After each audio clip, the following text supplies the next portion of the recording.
Dog? Tawag mo. Oh, dahan-dahan. Oh, alis ka daw dyan, Tito Von. She's playing with dog. Ay! 35 to 45 days. Supposed to be wala na siya dito sa akin. Pero sa nangyayari ngayon na panahon, yung mga alaga ko, umabot na ng 60 days. Ciao! Eh, Wow! napakalaki na pagkain. Diyan ako nalulugi.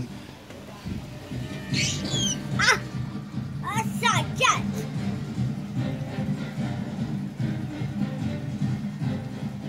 Kasi pinakababay namin, kung may sakit yung naging sa atin mga problema ng mag-depression, dapat mag-depression. Dahil sa umiiral na quarantine procedure, hindi naman lalabas yung produkto namin.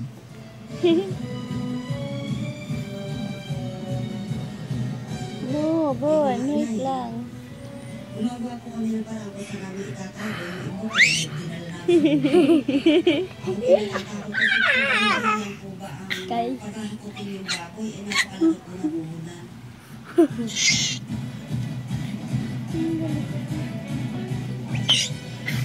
Ay, sinusigado sa walawan. Wala. Po.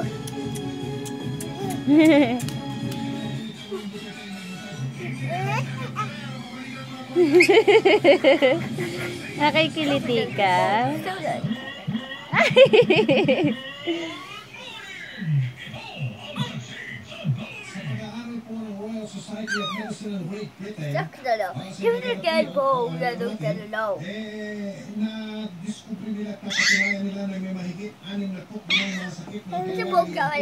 No, Bo, no. No, Bo. Para malayo tayo sa mga delikado na kamamatay pa yan, mga sakit. Paano gagawin yan? Kung ganyan lang ng maraming tubig sa mga po at siguro nakakain ng putas at gulay. Na hindi naman natin pwedeng gagawin para Kay, gigil face.